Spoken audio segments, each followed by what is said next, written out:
this is Andrea, and thanks for joining me again today. Today, I want to talk about emotional triggers. Okay, so if you are one of my, if you have not only liked my pages, but also are one of my Facebook friends, then you will have seen a post I made this morning about um, emotional abuse by parents, and it talked about how um, often, when you're emotionally abused by your parents, or you grow up with parents who are um, emotionally abusing, either maybe it's verbal, maybe it's because um, you get to a point in your life, and maybe it's because you realize that the interactions you have with them are never positive, never leave you feeling good, always leave you feeling crappy, or like you were kicked while you were down. And you sometimes will get to a point in your life where it's like a light bulb goes off, and you have this awakening, you have this like realization of what's been going on with that relationship your whole life, and you finally wake up and you go, Eureka, it's not me. It hasn't been me all my life. I'm not this bad person that I always thought I was, because there's these people in my life that have made me feel like I'm always doing something wrong. I'm never making good choices. I'm never this. I'm never that. So you have this, at one point in your life, you'll have this just light bulb going off, this like wake up call that makes you realize, hey, wait a minute, there isn't anything wrong with me. There's never been anything wrong with me. And I kind of, I went through that, and I know for me how it was just like, that's when you almost kind of feel like your life starts. That's like the beginning of your life, the beginning of when you can finally breathe. You finally realize that your whole life, maybe the last, 30 years, 40 years, you realize, oh, things aren't as they had seemed. Things were a lot different than they seem to be. Okay, so I wanted to talk about emotional triggers, and I figured I would talk about emotional triggers because I was triggered this morning. Okay, let me explain something first. There are different stages of enlightenment. Okay, so you could have reached the first stages of enlightenment, but still have a lot more that you have to work on. So basically, in effect, that is what I did. I did a lot of work on myself. I did a lot of spiritual work, and I reached the first stages of enlightenment. But I still had some things left, some little things here or there that, you still have to work on. So this morning, I was hit by a trigger. It's very subtle, and a lot of times when I talk to people about triggers, how to work on themselves, the conversations that we have, I know it's very difficult and it's hard to figure out what I'm talking about. So I wanted to take advantage of the fact that it happened to me this morning, so I figured I would share it with you. Okay, so this morning, I'm getting my son ready for school, and he wears a school uniform, the shirt, and then has to wear the blue shorts or pants. He has to wear the belt, the shirt has to be buttoned up at least to the second button, all this stuff. Okay, so he has his favorite socks that he likes to wear, because they're most comfortable with the sneakers that he wears. So I had given him, put in his room, his clothes and his socks, and then I noticed when I went into his room while he was eating breakfast, that the socks I had given him were still there I had put them on his chair. They were still there. So I look over at him as he's eating breakfast, and I see he has socks on, but I know my son. So I said, I gave you a pair of socks, but I see you have socks on. And I said, where did you get those socks from that you have on then? He goes, at first he responds to me with a question I didn't ask. He goes, oh, I have socks on. I'm like, well, yeah, I know that. I can clearly see you got socks on. I go, but what I'm asking you is, where did you get those socks you have on from? He goes, well, talk to Gma. It's Gma's fault. Gma told me to do this. I said, okay, so, where did the socks come from? I don't understand what you're trying to tell me. What is it, and what does this have to do with my mother? He says, well, I never took them off last night. I'm like, okay, so what you're telling me is you went to bed with your socks on, and then, and that's a whole nother issue. I know, but you're thinking, you're like, so he didn't have a shower last night, and he didn't have a shower this one. Look, there are some mornings where you just do whatever you can do to get him to school on time. But anyway, ignore that part. So I said, I go, so you're just going to go to school, you're not even going to change your socks, you're not going to put clean socks on? Well, and he goes, well, blame Jima, because she keeps getting on my case about it. I don't know.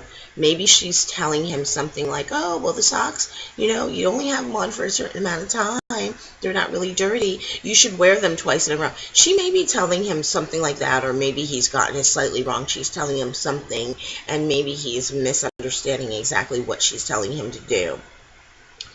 But it triggered something, because when he's trying to tell me that this is based on something my mother had told him to do, not do, whatever, it triggered something, because in my mind I started thinking, here we go again. Once again, I cannot parent my own child because she's getting in the way of that, because there's things that she's telling him, and he's scared of her, so he doesn't want to go against what she says. But now I'm at home with him, and I can't get him to do what I want him to do as the parent. So it triggered something.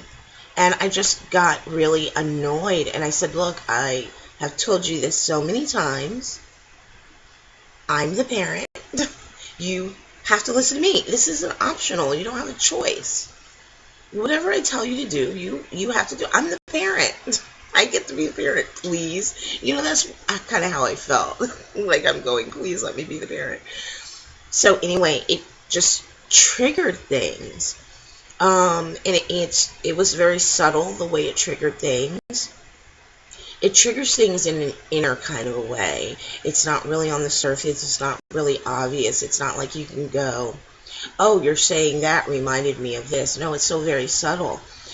When I say it's subtle, this is what I mean. I said what I had to say to him about, you have to listen to me when I tell you to do things. What I tell you to do takes precedence over what your grandparents tell you to do. So I said what I had to say and everything, and I handled it, and, he changed his socks and everything, and got him off to school. So I dropped him off at school, I come back home, and I realized, now I then made a post on my Facebook page, because now something's going on with me. I feel it inside. I make a post about this website that educates you and has articles about people who are like that subtle verbal abuse. People who are suffering abuse, but it's not like physical. It's more like this abuse that you suffered from this connection or relationship that you've had with a person maybe all your life. So this could be parents, this could be siblings, this could be someone that you're raised with, this could be aunts and uncles that you occasionally have to deal with. This could even be close friends that you deal with all the time. This could be best friends. This could even be neighbors that you deal with a lot. But this website talks about it, explains what to do about it, explains what your choices are, what happens to people, everything.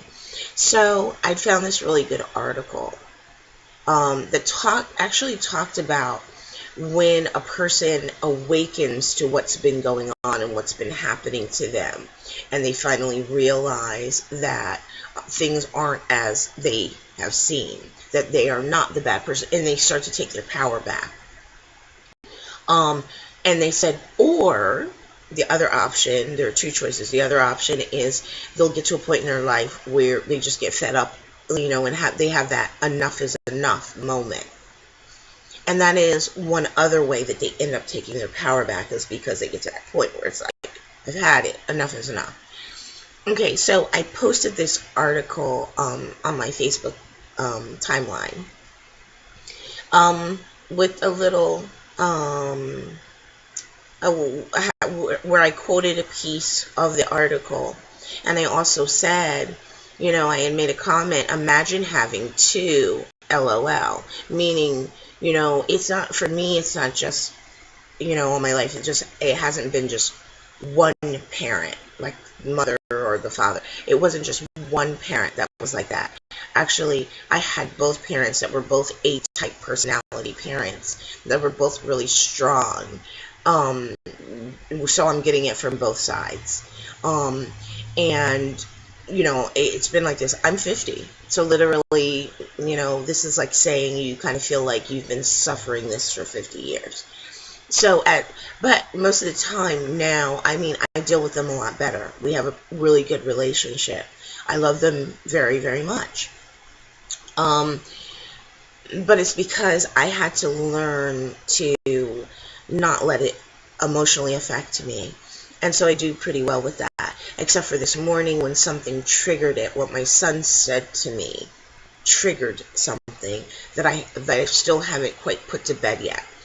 Okay, so when I get home from dropping him off at school, like I said, I share that post on my timeline with a little note that I put in there saying, can you imagine having two that you're dealing with, LOL. And I had said, I could tell you nightmare stories. I said the worst of them not being my mother a few years ago explaining to me that she never wanted me, that she never wanted to adopt me, and the adoption agency, the social worker, had to force her to convince her to adopt me. That's not even the worst.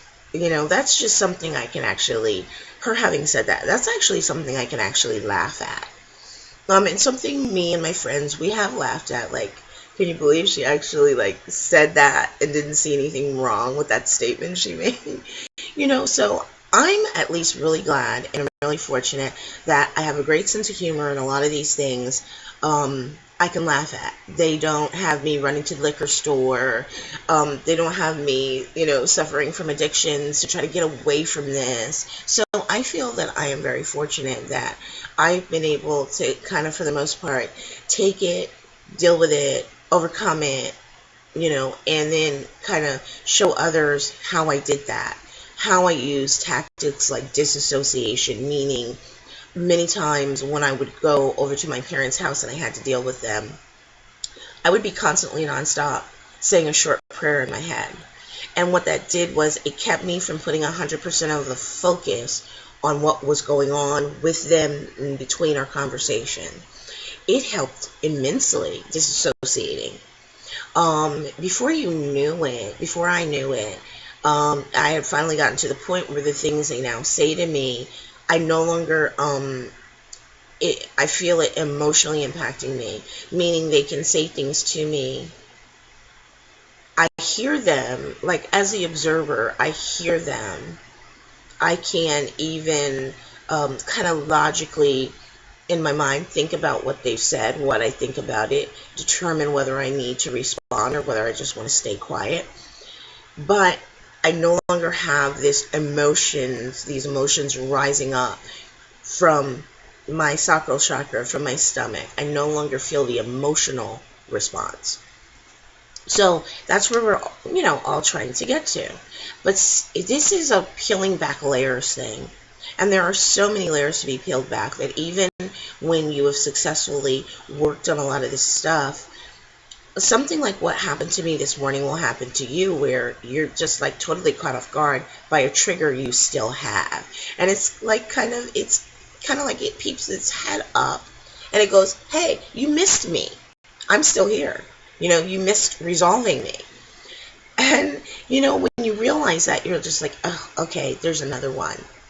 You're kind of glad that it popped its head up, but you're like, oh, okay, well, obviously, because I know this trigger has happened happens kind of on a regular basis. Maybe you can think to yourself, yeah, this trigger is affecting me at least once every couple of weeks, once every few weeks.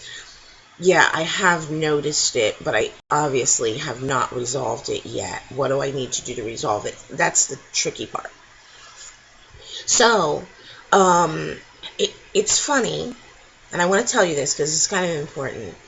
So after I posted on my timeline, I'm sitting there in front of my computer, and I realize I'm like, just like an empath, I'm like, I have this feeling.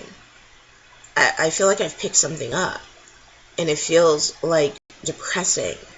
Um, Literally, it felt like I was picking up this energy of depression, or I was picking up on somebody that felt depressed. But this time it was me. It's something that's attached and associated with the trigger. So the trigger happened. When my son said what he said, it triggered something.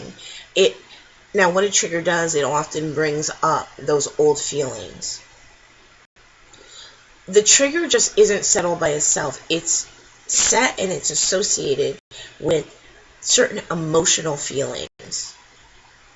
So it's almost like when the trigger is initially set. Let's say that something that happens to you when you were 8 years old sets this trigger. Say what set the trigger is somebody saying something to you really mean. At the time they said it to you when you were 8, you heard it, you had an emotional response. You felt really bad, really horrible, and maybe it had you feeling like almost depressed for like 5 days in a row. Okay, the triggers being set at that time. So all of those things that you felt at that time, all the emotions are set with the trigger. So that when something later on, when something triggers you, though all those emotions are brought back up to the surface. The same way you felt when you were 8, when the trigger was initially set, those feelings come back up again. So I'm trying to figure out, everything's okay. It's a great day. Hey, I got my son to school on time. I had time to pack his lunch, everything. So everything's great. I got a nice text from a friend of mine this morning. One of those nice morning texts going, he, bless you. I hope you have a good day. So I'm like going, everything's good. Why am I feeling this way? Why am I like feeling depressed? And at first I go, well, am I picking up on somebody depressed? And then I realized that then it all made sense. I put it all together. I'm like, oh, okay. The post I did on Facebook, and I sat on the back porch and I thought about it. I said, okay, something caused me to feel the need to have to make that post. What made me all of a sudden feel like I had to get that out? And I thought about it, and then I remembered what my son said. I said, that's where I felt a change in me this morning. When he said that, that's when I felt this, like a switch was flipped. And that's when I realized, okay, what he said was a trigger for me. Don't worry about knowing what to do with it. Don't worry that you don't know what to do with it and you don't know how to get rid of it. Because the first thing you've got to do anyway is be able to recognize what it is and what's happening. Instead of, a lot of us fall into the trap of sinking down into this trigger for days. The trigger happens, it causes an emotional change, and it causes us to go to this place, and we stay there for days until we realize, or maybe we don't ever realize what happened, what put us there. So the first stage that is the most important that you've got to be able to do is to recognize the trigger, be able to spot the trigger, and to get to the point where you can spot it almost right away. Okay, even if, and this will happen, you may, before you spot the the trigger happened, before you realize that, you may end up reacting to the trigger. By that I mean, you may end up noticing you take it out on a friend. Um, you take it out, maybe on your child. Maybe you're a little snippy with your child. Um, you post some angry post on Facebook. Maybe you will react to it and do something before you realize what's happened and that you've been triggered.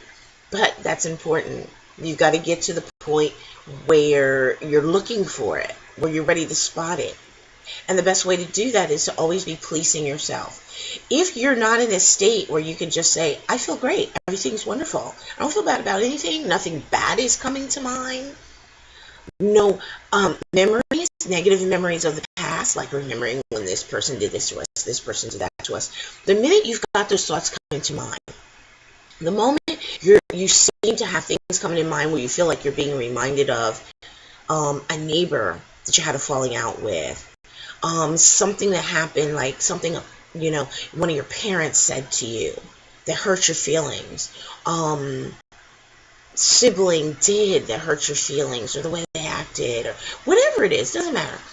You have to get to the point where you're policing yourself so well and paying attention to what you got going on that you spot it, that you recognize it, that you can go, something's not right, because I'm not just feeling just happy and at peace, like everything's fine.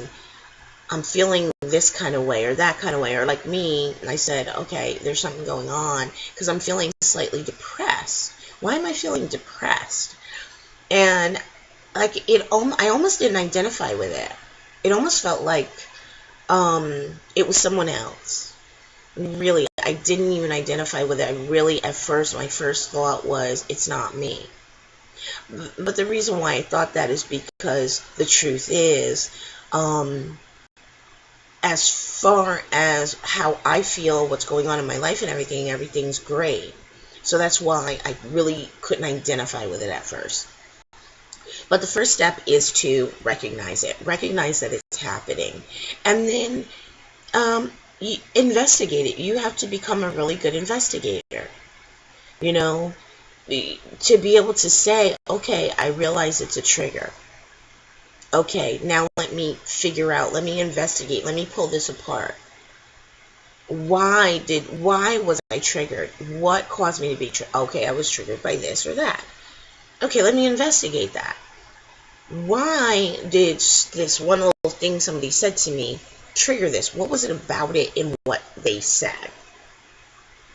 Now, you have to remember, don't focus on the other person.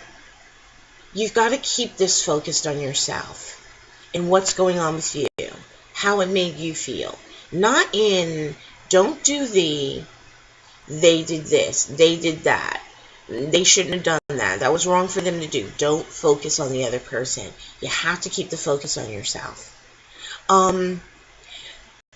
As you're working along and you're working on yourself, years down the road, when you've got a couple of these things left over, these triggers left over, don't feel guilty about it. This is how it works. Enlightenment doesn't just happen like, bam, you're done. Ascension isn't that way. Ascension, it comes in stages. Enlightenment comes in stages, where for the most part you're enlightened, but you still got a little bit of baggage that you got to work on. Now, like I said, don't feel guilty of that. You've got some things still to work on. Don't feel like, oh, I don't want anybody to know because they're going to think, oh, she's supposed to be enlightened and she's acting this way and she's having trouble with this. Oh, she couldn't possibly be. You know what? I'm sorry, I'm going to use a little foul language here because that's my choice. I can do that when I want to. That's assholes that do that to you. My neighbors do that to me. Oh, well, if you've chosen not to have me in your life, my mother says you couldn't possibly be very spiritual. F you. Okay? There are going to be people that try to make you feel guilty for what you've got going on, for the things maybe that you still suffer. Don't take that on. Don't take that on. If they are living in some type of ignorance where they think that the reality and where their expectations are, oh, if you're spiritual, you're not supposed to ever do anything wrong. You're not supposed to ever suffer anything bad. Well, too bad for them if they actually really believe that, because somewhere in their life they're going to get a really major disappointment. They're going to really crash in a major way when they realize what the truth is. The really great thing, there are many masters that you can do research on. I mean, there's even this book called The Three Dangerous Magi. It's a great book to read, to see the reality of what some of the masters that were enlightened, what they did, what they suffered. Osho actually, he suffered depression, anxiety. He was taking medication for a while. There was a period of time where he drank a lot. There was a period of time where he smoked a lot of marijuana. There are some masters that, aren't all sunshine and roses, because that's not what it's all about. It isn't. A lot of people have no idea what it's like to be enlightened. You're still living in this world, and you still have free will. There are choices that you make, and you get to make that choice every day. If I say a foul word, guess what? I get to make that choice whether I want to say that word. Now, the thing is that I know that there is karma associated with that foul word I said, and that I will have to work that karma off. But it's still my choice whether I want to say it or not. You have choices, you have free will. There is not just like this certain way for people who are on a spiritual path to act. Don't end up feeling guilty for, the triggers that you're still working on and the stuff you're still working on within yourself. Don't let anyone make you feel like you should hide those things, because then they're not going to think you're spiritual enough. No, that's their issue to figure out, not yours. You just keep going and you just keep pushing forward. Don't feel guilty. Feel happy that at least you're working on it. You're working on it. You're recognizing these things. Maybe 10, 20 years ago, you didn't recognize any of these things, and you didn't know enough to actually work on them. So be happy that you're in a place now where you are working on them, where you are now spotting these things when they happen, when they come up. So don't feel guilty. I'm not. People can say whatever they want to say to me. I don't care. I don't care. Because I have to work on things in my own time. And I have to figure them out in my own time. And that is how I'm eventually going to succeed. I've never taken the easy route. Never. Some people take the easy route in life. All through life, they do what's expected of them. They do what society says they should do. If society says do it in this order, A, B, C, D, that's what they do. Some people do that. Me, I've always been the person who always pushed the envelope. I never made anything easy for myself. But I do feel that it caused me to have experiences that really, really helped me learn. In the end, it was a huge plus for me, because I never took the easy way out. I never did anything easy. Easy would be if I just follow along with everybody else in society and follow along with the masses. That would have been easy. That would have been easy. But I never take the easy way, because often the easy way isn't actually the right way. It's just the easier way. But anyway, now you kind of know, by my experience this morning, what can happen with triggers. So now maybe you can start looking out for some of your own. Feel free to use your friends, somebody that you can talk with when you've realized you're suffering a trigger and you're trying to kind of talk yourself down. That helps, Call somebody up and say, hey, I'm right at the edge here, and I really need to talk to somebody because I know what this is, but still, it's got me feeling emotional in a kind of a way where I'm just like, I need somebody to talk me down. I need somebody to talk back to me to help put this all back in order so I can step away from the edge of the cliff. So, but anyway, I hope it was helpful. Feel free to comment, of course. If you have a personal experience, something you've dealt with all your life that has set up triggers, something has happened that even maybe from watching this video, you just realize, hey, that was a trigger that went off. Feel free to comment.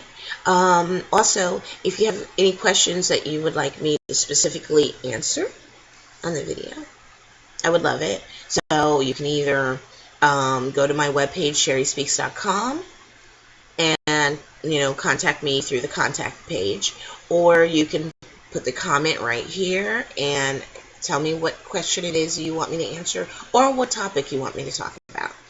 I'd be more than happy to. Thanks for being patient as I work through my audio video issues and learn how to do this a little bit better. I really appreciate your patience. Have a wonderful day. Namaste.